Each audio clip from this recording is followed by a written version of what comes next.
নবী করিম সাল্লাল্লাহু আলাইহি ওয়াসাল্লামের মা আমিনা রাদিয়াল্লাহু তাআলা আনহা বলেন, আমার সন্তান মুহাম্মদ যখন আমার পেটে এসেছে, গর্ভবতী মহিলাদের যত ধরনের সিমটম লক্ষ্য করা যায়, যতগুলো আলামত প্রকাশ পায়, বমি বমি ভাব, খাবারে অনীহা সহ শরীর দুর্বল লাগা, বিভিন্ন ধরনের সমস্যা গর্ভবতী মহিলারা যেগুলো ফেস করে, যেগুলোর সম্মুখীন হয়, আমি আমার সন্তান মুহাম্মদকে গর্ভ ধারণের পরে কোনোদিন এই ধরনের সমস্যা কোনোদিন সম্মুখীন হই নাই। বলেন সুবহানাল্লাহ।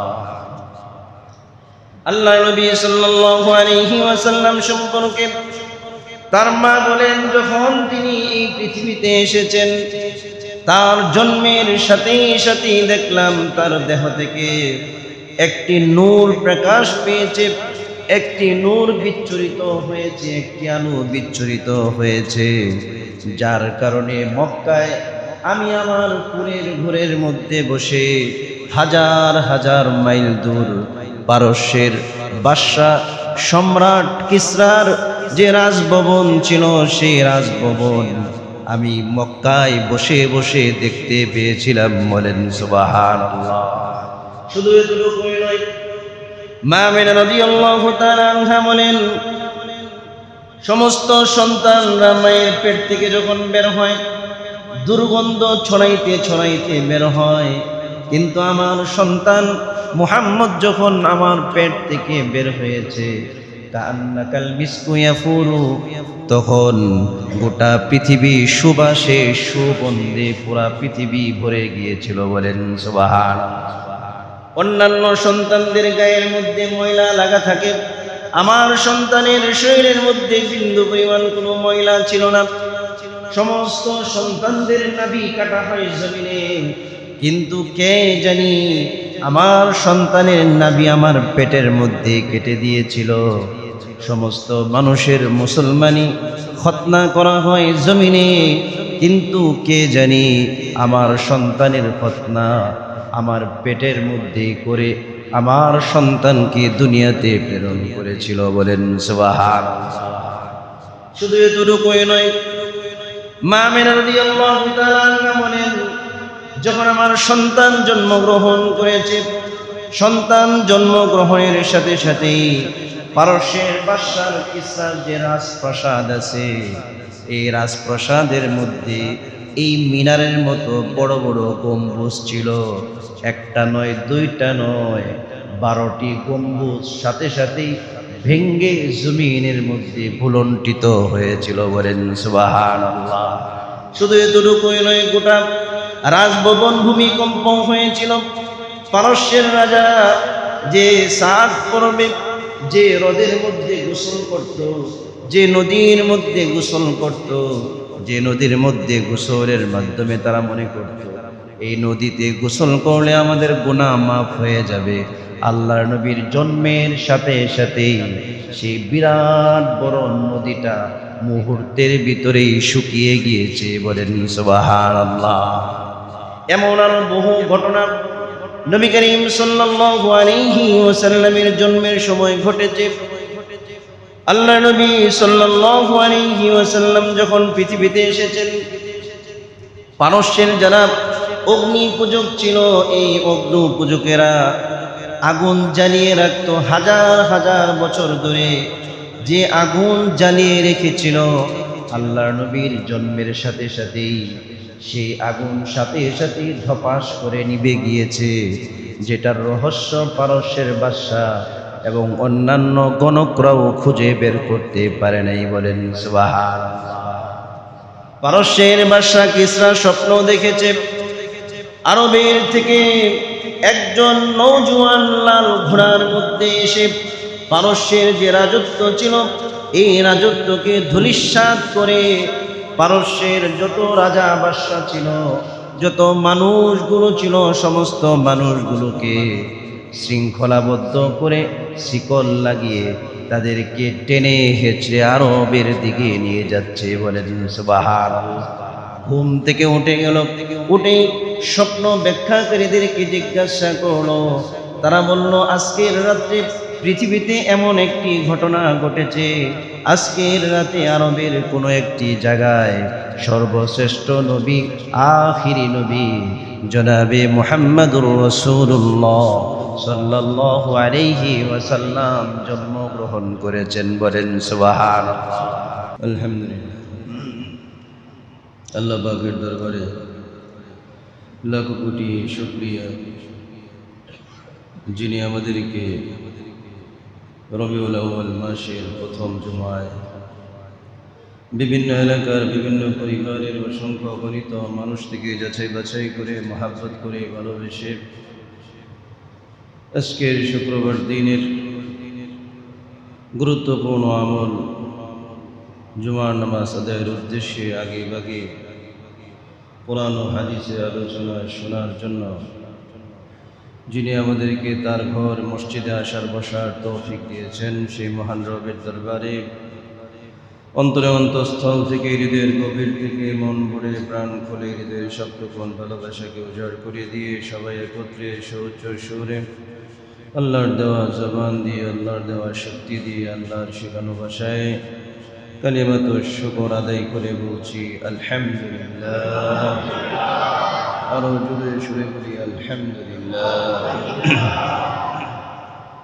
সম্মানিত উপস্থিতি, আপনারা জানেন এই মাস রবিউল আউয়াল মাস চলছে।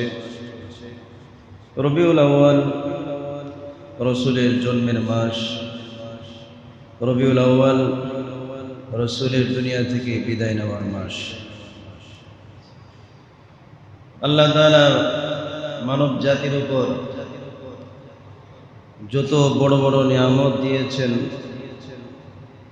এর মধ্যে অন্যতম নিয়ামত হচ্ছে প্রত্যেক জাতিকে হেদায়েতের জন্য, প্রত্যেক জাতির জন্য আল্লাহ তাআলা তার নির্বাচিত মনোনীত সর্বশ্রেষ্ঠ ব্যক্তি নবীদেরকে মানুষের নিকট প্রেরণ করেছেন। বলেন সুবহানাল্লাহ। সমস্ত নবীদের সর্দার, সাইয়্যিদুল মুরসালিন, খাতামুন নবিয়্যিন, সর্বশ্রেষ্ঠ নবী, সর্বশ্রেষ্ঠ উম্মত হওয়ার সৌভাগ্য আল্লাহ পাক আমাদেরকে দিয়েছেন। এই জন্য আবারও শুকরিয়া আদায় করছি আলহামদুলিল্লাহ।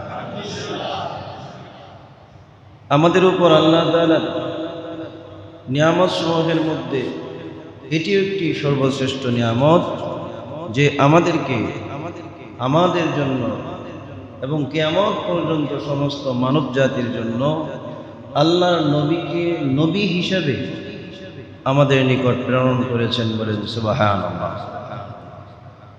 প্রত্যেক যুগে নবীরা এমন সময়ে এসেছেন যে সময়টাতে তৎকালীন সময়ের মানুষগুলো ধ্বংসের দ্বার প্রান্তে চলে গিয়েছে, একদম দ্বার প্রান্তে, কিনারে। ওয়াকুনতুম আলা শাফা হুফরাতিম মিনান নার। আল্লাহ নবী বলেন যে আমাকে তো এমন সময় তোমাদের নিকট প্রেরণ করা হয়েছে যখন তোমরা জাহান্নামের দেয়ালের একদম শেষ কিনার, এরপরে পা দেওয়ার জায়গা নাই, এরপরে পাটা পড়বে জাহান্নামে, এমন কিনারে যখন তোমরা পৌঁছে গিয়েছো, তখন আল্লাহ তাআলা তোমাদের নিকট আমাকে নবী হিসাবে প্রেরণ করেছেন। বলেন সুবহানাল্লাহ। আসলে তৎকালীন সময়ে নির্দিষ্ট কোনো ধর্ম ছিল না। আগের যুগের মানুষের যে ধর্মীয় যে অবস্থা ছিল, তৎকালীন সময়ে 4টি বড় বড় ধর্ম ছিল। এমনি গোত্রকেন্দ্রিক, তারপরে আপনার শাখা কেন্দ্রিক বিভিন্ন ধর্মে মানুষ পালন করত, কিন্তু উল্লেখযোগ্য 4টি ধর্ম ছিল। এক হচ্ছে ইহুদি ধর্ম, যেটা মুসা আলাইহিস সালামের মাধ্যমে বনি ইসরাইল এসেছে, ইহুদি ধর্ম। দ্বিতীয় হচ্ছে খ্রিস্টান ধর্ম, যেটা ঈসা আলাইহিস সালামের মাধ্যমে এই পৃথিবীতে প্রতিষ্ঠিত হয়েছে। 3 নম্বর হচ্ছে মাজুসি ধর্ম, অগ্নি পূজা। পারস্যের সমস্ত মানুষগুলো তখন অগ্নি পূজা করত। 4 নম্বর হচ্ছে সাবি ধর্ম। সাবি ধর্ম হচ্ছে নক্ষত্র পূজা। তারা নক্ষত্রকে, আকাশের তারকাকে রব মানত, মনে করত আকাশের যে তারকাগুলো আছে, সূর্য আছে, চন্দ্র আছে, এরাই হচ্ছে আমাদের রব, এরাই আমাদের সব কিছু করে বলে নাউজুবিল্লাহি মিন যালিক। এই ছিল আরবের ধর্মীয় অবস্থা। সামাজিক অবস্থা তো আরো ভয়ঙ্কর ছিল। শিরিক, মূর্তি পূজা, তারপরে হচ্ছে সুদের কারবার, মারামারি, হানাহানি, কাটাকাটি, যুদ্ধ বিগ্রহ। বাবা যুদ্ধ করেছে, সন্তানদেরকে ওসিয়ত করে গেছে যে অমুক গোত্রের সাথে আমাদের শত্রুতা আছে, তোমরা মৃত্যু পর্যন্ত তাদের সাথে শত্রুতা চালিয়ে যাইবা, যুদ্ধ চালিয়ে যাইবা, তোমাদের সন্তান যারা আসবে তাদেরকেও ওসিয়ত করে যাইবা, তারাও যেন যুদ্ধ চালিয়ে যাইতে থাকে। বলেন নাউজুবিল্লাহ। এক গোত্রের ব্যাপারে আসলে ঐতিহাসিকরা বলেছেন ৯৫০ বছর পর্যন্ত দুই গোত্রের মধ্যে যুদ্ধ চলতেছিল লাগাতার, কন্টিনিউয়াস। নাউজুবিল্লাহ। কিভাবে? দাদা যুদ্ধ করছে, পোলা যুদ্ধ করছে, পোলা যখন মারা যায় সন্তানদেরকে ওসিয়ত করছে, এই সন্তানরা যখন মারা যায় তাদের সন্তানদেরকে ওসিয়ত করছে। এই ওসিয়ত নামা চলতে চলতে ৯৫০ বছর পর্যন্ত দুই যুদ্ধের মধ্যে শত্রুতা বশত প্রায় ঐতিহাসিকরা বলেন কয়েক লক্ষ মানুষ খুন হয়েছে। বলেন নাউজুবিল্লাহ। এরকম এক অবস্থা ছিল আরবের। আরো ভয়ঙ্কর অবস্থা ছিল। বিবাহের অনেকগুলো প্রথা ছিল। আমাদের যে বিবাহের প্রথা বর্তমানে আছে এটা একটা প্রথা ছিল, এটাই সঠিক ছিল ইসলামের আগেও এখনো। আর বাকি অনেকগুলো বিবাহের প্রথা ছিল যেগুলো হচ্ছে একেবারে ভ্রান্ত, মানব রচিত। তারপরে তাদের আরেকটি বদভ্যাস ছিল, নারীদেরকে সবচেয়ে বেশি হেয় প্রতিপন্ন করা হতো। নারীদেরকে বাজারের পণ্যের মতো কেনা বেচা এবং বাজারের পণ্যের মতো তাদেরকে ব্যবহার করা হতো। বলেন নাউজুবিল্লাহ। এই কারণে আরবের মানুষ তাদের সবচেয়ে ঘৃণিত বস্তু ছিল নারী, কন্যা সন্তান। এই জন্য যখনই কারো কন্যা সন্তান হইত সাথে সাথে জীবন্ত কবর দিয়ে দিত। বলেন নাউজুবিল্লাহ। এরকম এক দুরবস্থা ছিল। এই অবস্থার ভিতরে আল্লাহ রাব্বুল আলামিন চাইলেন গোটা আরব জাতি সহ গোটা বিশ্বের মানুষদেরকে জান্নাতের পথ দেখাতে। এই জন্য আল্লাহ তাআলা আমাদের কাছে নবী করিম সাল্লাল্লাহু আলাইহি ওয়াসাল্লামকে প্রেরণ করেছেন। বলেন সুবহানাল্লাহ। এখন আসেন, আল্লাহ নবীকে আরবে কেন প্রেরণ করা হলো? সৌদি আরবে না প্রেরণ করে বাংলাদেশে তো প্রেরণ করতে পারতেন, পাকিস্তানে, আফগানিস্তানে, আমেরিকায়। তারপরে আপনার তৎকালীন সময়ে পারস্য ছিল সবচেয়ে শক্তিমান। বর্তমান যেমন আমেরিকা পরাশক্তি, এরকম পরাশক্তি ছিল পারস্য, সেখানেও প্রেরণ করতে পারতেন। কিন্তু আল্লাহ তাআলা আরবে কেন পাঠাইলেন? আরবে পাঠাইছেন যে মানুষদেরকে তো আল্লাহ রাসূল জান্নাতের দিকে ডাকবে, আর জান্নাতীদের ভাষা হচ্ছে আরবি। জান্নাতীদের ভাষা কি? আরবি। আপনি এক অক্ষরও পড়তে পারেন না, আল্লাহর রহমতে যদি জান্নাতে যেতে পারেন, জান্নাতে গেলে ওইখানে আর কোনো বাংলা কথাবার্তা নাই, আল্লাহ তাআলা আপনাকে আরবিতে কথা বলার যোগ্যতা দান করবেন। বলেন সুবহানাল্লাহ। তো আল্লাহ তাআলা আল্লাহ নবীকে পাঠাইছেন জান্নাতে নিয়ে যাওয়ার জন্য। তো জান্নাতীদের ভাষা কি? আরবি। তো আল্লাহ তাআলা আরবি ভাষায় আরবে আল্লাহ তাআলা নবী করিম সাল্লাল্লাহু আলাইহি ওয়াসাল্লামকে প্রেরণ করেছেন যাতে এই জান্নাতি ভাষা দিয়ে মানুষকে জান্নাতের প্রতি আহ্বান করতে পারেন। বলেন সুবহানাল্লাহ। আরবে তো আরো শহর ছিল, রিয়াদ ছিল, দাম্মাম ছিল, অন্যান্য শহর ছিল, ওইগুলোতে প্রেরণ না করে মক্কাতে কেন প্রেরণ করেন? মক্কা হচ্ছে গোটা পৃথিবীর কেন্দ্র, সেন্ট্রাল। আপনি মক্কায় দাঁড়াবেন, আপনি ইউনিভার্স যে ক্যালেন্ডার আছে, পৃথিবীর যে মানচিত্র আছে, আপনি দেখবেন এই মক্কা নগরী হচ্ছে পৃথিবীর পুরা কেন্দ্র। ডানে যেমন, বামে যেমন, সামনে যেমন, পিছনেও তেমন। অর্থাৎ মক্কা নগরী হচ্ছে ডাইরেক্ট পৃথিবীর কেন্দ্র। আর তিনি যেহেতু মানব জাতির কেন্দ্রবিন্দু, আর তিনি যেহেতু সমস্ত সৃষ্টির কেন্দ্রবিন্দু, এই জন্য আল্লাহ তাআলা আমাদের নবীকে সমস্ত পৃথিবীর কেন্দ্র মক্কা নগরীতে প্রেরণ করেছেন। বলেন সুবহানাল্লাহ।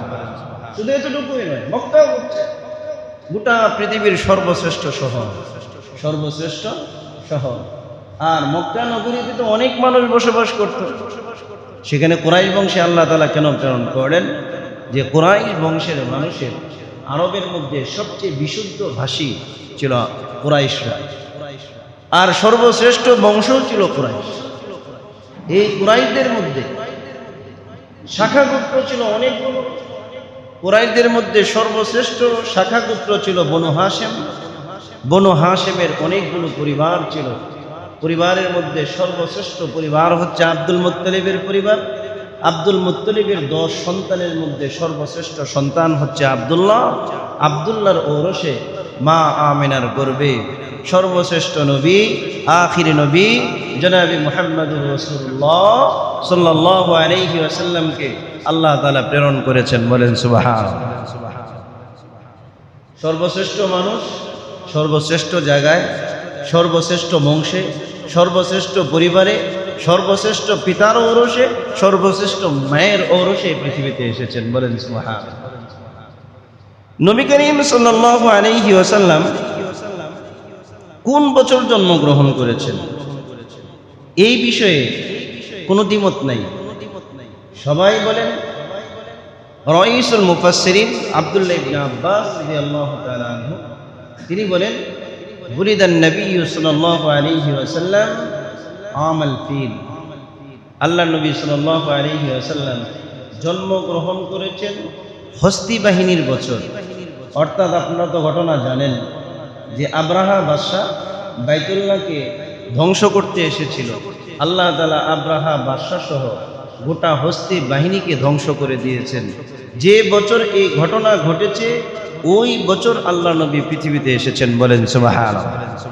বরঞ্চ মুফাসসিরিনে কেরাম বলেন, আল্লাহ নবী যে পৃথিবীতে আসবেন এটার একটি পূর্ব লক্ষণ হচ্ছে হস্তি বাহিনীকে আল্লাহ পাক ধ্বংস করে দেওয়া। বলেন সুবহানাল্লাহ। হস্তি বাহিনীর কতদিন পরে আল্লাহ নবী জন্মগ্রহণ করেছেন? সর্ব উল্লেখযোগ্য এবং অধিক উলামায়ে কেরাম যে মত দিয়েছেন সেটা হচ্ছে 50 দিন পরে আল্লাহ নবী পৃথিবীতে এসেছেন। বলেন সুবহানাল্লাহ। কোন মাসে এসেছেন এই বিষয়ে কারো কোনো মতানৈক্য নাই।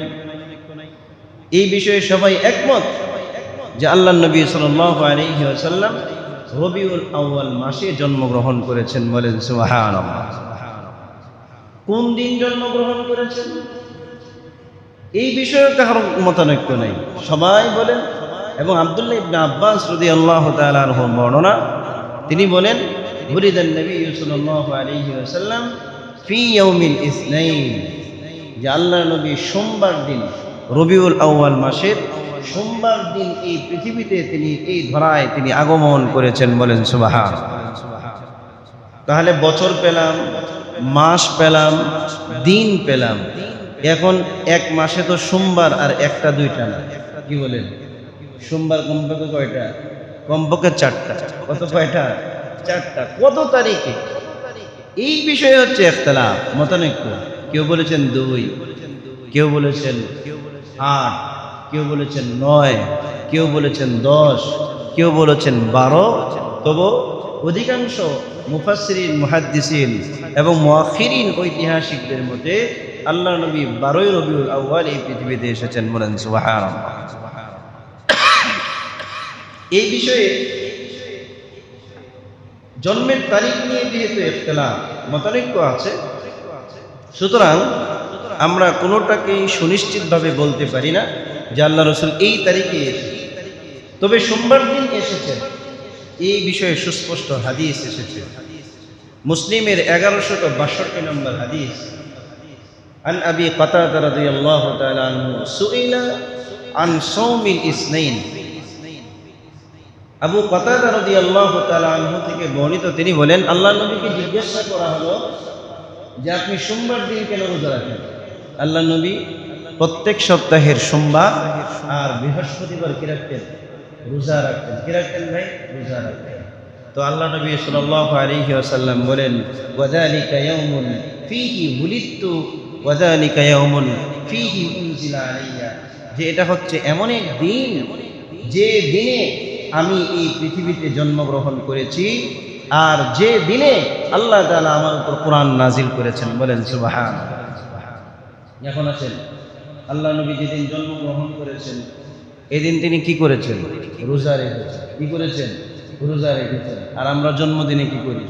খাসি গরু জবাই করে খাওয়া দাওয়া। কি বলেন? বাস্তব না অবাস্তব? হ্যাঁ, কালেকশন পর্যন্ত করে সারা মাস। কি করে? কালেকশন করে ডেক্সিও পর্যন্ত বসায়, যে গলা কাটায় দেখবেন ডেক্সিও বসাই। রবিউল আউয়াল দিনে খুব খাবে। আল্লাহ রাসূল কি করছেন? রোজা রাখছেন আর তারা খুব খাবে। আর নবীর এই রবিউল আউয়াল আসলেই মনে হয় যে নবীর ভালোবাসা উতলিয়ে ওঠে, আর বাকি বছর খবর নেই। অথচ আল্লাহ নবী সাল্লাল্লাহু আলাইহি ওয়াসাল্লাম সোমবার দিন জন্মের খুশিতে সারা বছর তিনি রোজা রেখেছেন। সুবহানাল্লাহ। সারা বছর তিনি কি রেখেছেন? রোজা রেখেছেন। তাহলে মুহাব্বতের প্রকাশ আল্লাহর নবী যেভাবে করেছেন, সাহাবাই কেরাম যেভাবে করেছেন, সেভাবেই করতে হবে। কি বলেন? সেভাবেই করতে হবে। নিজস্ব মন গড়া ভাবে যদি আপনি সেটা করেন, সেটা আপনার ব্যক্তিগত মত, সেটার সাথে আমরা নেই। আমরা আছি আল্লাহর নবী যেভাবে তার জন্মদিন উপলক্ষে তিনি যেভাবে আল্লাহ তাআলা শুকরিয়া তার রোজা রেখেছেন, সাহাবাই কেরামও রেখেছেন, আমরাও সেভাবে আল্লাহর নবীর অনুসরণার্থে আমরাও 12 রবিউল আউয়ালে অর্থাৎ সোমবার দিন কি রাখবো? রোজা রাখবো। কি বলেন? এটাই হচ্ছে কি নবীর প্রকৃত অনুসরণ। যাই হোক, তাহলে আল্লাহ নবী সাল্লাল্লাহু আলাইহি ওয়াসাল্লাম হস্তি বাহিনীর বছরে রবিউল আউয়াল মাসে সোমবার দিন এই ধরায় তিনি কি করেছেন? আগমন করেছেন। নবী করিম সাল্লাল্লাহু আলাইহি ওয়াসাল্লাম তিনি যখন পৃথিবীতে এসেছেন, এমন এক অবস্থায় পৃথিবীতে এসেছেন যে অবস্থাকে বলা হয় যে সবচেয়ে অসহায়। আল্লাহ নবী সাল্লাল্লাহু আলাইহি ওয়াসাল্লামের তার বাবা বিয়ের পরে তিনি যখন 4 মাস অথবা 6 মাস নানির বাড়িতে বেড়াইতে গেছে, তার বাবা আব্দুল্লাহ তার পিতা আব্দুল মুত্তালিবের নির্দেশে মদিনায় গিয়েছিলেন।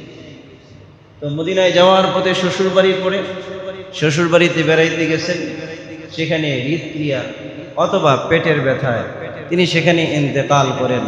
সেখানেই তাকে দাফন করা। আল্লাহ নবী তখনও পৃথিবীতে আসেন নাই, একদম বাবাহীন অবস্থায় এই পৃথিবীতে তিনি এসেছেন। তবে তিনি যে সর্বশ্রেষ্ঠ মানুষ হবেন সেটা তার মা জন্মের আগে থেকেই বুঝতে পেরেছিলেন। বলেন সুবহানাল্লাহ। মা আমিনা রাদিয়াল্লাহু তাআলা আনহা জন্মের পূর্বেই নবী করিম সাল্লাল্লাহু আলাইহি ওয়াসাল্লাম যে পৃথিবীর মধ্যে আসবেন, তিনি মহামানব হবেন, সেটা তিনি বুঝতে পেরেছিলেন। মা আমিনা রাদিয়াল্লাহু তাআলা আনহা নিজের মুখের ভাষায় বলেন, মুহাম্মদ যখন আমার গর্ভে এসেছে, আসার পরে প্রায় স্বপ্নে আমাকে কে জানি বলতো, হে আমেনা, তোমার গর্ভে যে সন্তান এসেছে, এই সন্তান উম্মতের নেতা হবে, সর্দার হবে। বলেন সুবহানাল্লাহ। নবী করিম সাল্লাল্লাহু আলাইহি ওয়াসাল্লামের মা আমেনা রাদিয়াল্লাহু তাআলা আনহা বলেন, আমার সন্তান মুহাম্মদ যখন আমার পেটে এসেছে, গর্ভবতী মহিলাদের যত ধরনের সিমটম লক্ষ্য করা যায়, যতগুলো আলামত প্রকাশ পায়, বমি বমি ভাব, খাবারে অনীহা সহ শরীর দুর্বল লাগা, বিভিন্ন ধরনের সমস্যা গর্ভবতী মহিলারা যেগুলো ফেস করে, যেগুলোর সম্মুখীন হয়, আমি আমার সন্তান মুহাম্মদকে গর্ভ ধারণের পরে কোনোদিন এই ধরনের সমস্যা কোনোদিন সম্মুখীন হই নাই। বলেন সুবহানাল্লাহ। আল্লাহ নবী সাল্লাল্লাহু আলাইহি ওয়াসাল্লাম সম্পর্কে তার মা বলেন, যখন তিনি এই পৃথিবীতে এসেছেন, তার জন্মের সাথে সাথে দেখলাম তার দেহ থেকে একটি নূর প্রকাশ পেয়েছে, একটি নূর বিচ্ছুরিত হয়েছে, একটি আলো বিচ্ছুরিত হয়েছে, যার কারণে মক্কায় আমি আমার পুরের ঘরের মধ্যে বসে হাজার হাজার মাইল দূর পারস্যের বাদশা সম্রাট কিসরার যে রাজভবন ছিল, সেই রাজভবন আমি মক্কায় বসে বসে দেখতে পেয়েছিলাম। বলেন সুবহানাল্লাহ। শুধু এতটুকুই নয়, মা আমিনা রাদিয়াল্লাহু তাআলা আনহা বলেন, সমস্ত সন্তানরা মায়ের পেট থেকে যখন বের হয় দুর্গন্ধ ছড়াইতে ছড়াইতে বের হয়, কিন্তু আমার সন্তান মুহাম্মদ যখন আমার পেট থেকে বের হয়েছে, কান্নাকাল মিসকু ইয়াফুরু, তখন গোটা পৃথিবী সুবাসে সুগন্ধে পুরা পৃথিবী ভরে গিয়েছিল। বলেন সুবহানাল্লাহ। অন্যান্য সন্তানদের গায়ের মধ্যে ময়লা লাগা থাকে, আমার সন্তানের শরীরের মধ্যে বিন্দু পরিমাণ কোনো ময়লা ছিল না। সমস্ত সন্তানদের নাভি কাটা হয় জমিনে, কিন্তু কে জানি আমার সন্তানের নাভি আমার পেটের মধ্যে কেটে দিয়েছিল। সমস্ত মানুষের মুসলমানি খতনা করা হয় জমিনে, কিন্তু কে জানি আমার সন্তানের খতনা আমার পেটের মধ্যে করে আমার সন্তানকে দুনিয়াতে প্রেরণ করেছিল। বলেন সুবহানাল্লাহ। শুধু এতটুকুই নয়, মা আমিনা রাদিয়াল্লাহু তাআলা আনহা বলেন, যখন আমার সন্তান জন্মগ্রহণ করেছে, সন্তান জন্মগ্রহণের সাথে সাথেই পারস্যের বাদশার কিসরার যে রাজপ্রাসাদ আছে, এই রাজপ্রাসাদের মধ্যে এই মিনারের মতো বড় বড় গম্বুজ ছিল।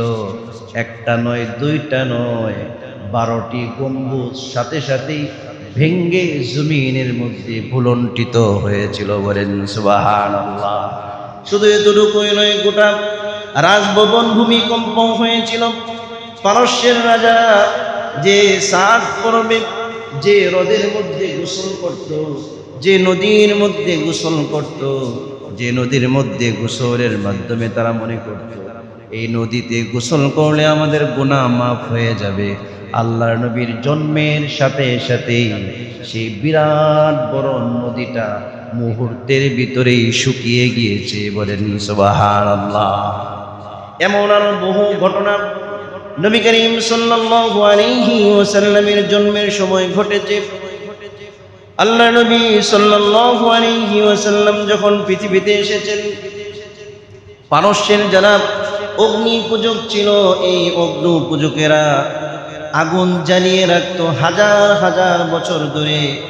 যে আগুন জ্বালিয়ে রেখেছিল, আল্লাহর নবীর জন্মের সাথে সাথেই সেই আগুন সাথে সাথেই ধপাস করে নিভে গিয়েছে, যেটার রহস্য পারস্যের বাদশা এবং অন্যান্য গণকরাও খুঁজে বের করতে পারে নাই। বলেন সুবহানাল্লাহ।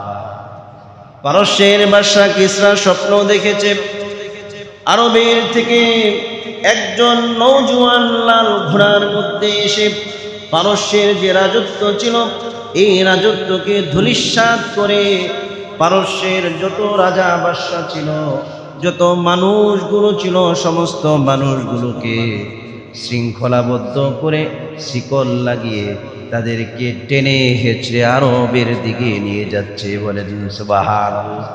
ঘুম থেকে উঠে গেল, উঠে স্বপ্ন ব্যাখ্যাকারীদেরকে জিজ্ঞাসা করলো।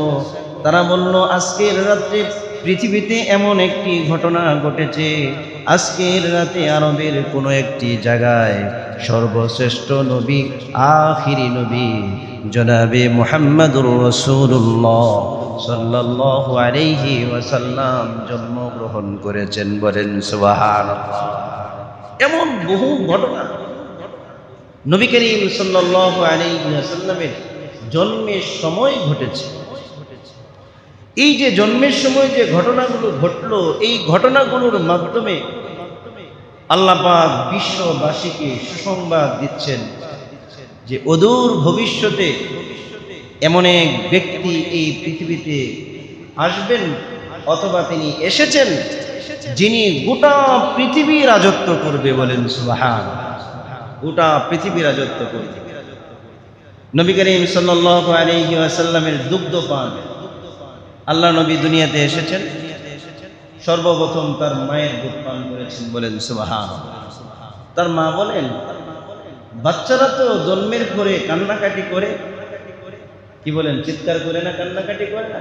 কিন্তু না, আমার সন্তান মুহাম্মদ জন্মের পরেই আমার পেট থেকে বের হওয়ার পরে সেজদায় পড়ে ইয়া হাবলি উম্মতি ইয়া হাবলি উম্মতি বলে তিনি কান্না করতেছিলেন। সুবহানাল্লাহ। নবী করিম সাল্লাল্লাহু আলাইহি ওয়াসাল্লাম সর্বপ্রথম তার মায়ের দুধ পান করেছেন, তারপর আবু লাহাবের বাদী সুয়াইবা পরবর্তীতে যিনি মুসলমান হয়েছিলেন রাদিয়াল্লাহু তাআলা আনহা, তার দুধ পান করেছেন। বলেন সুবহানাল্লাহ।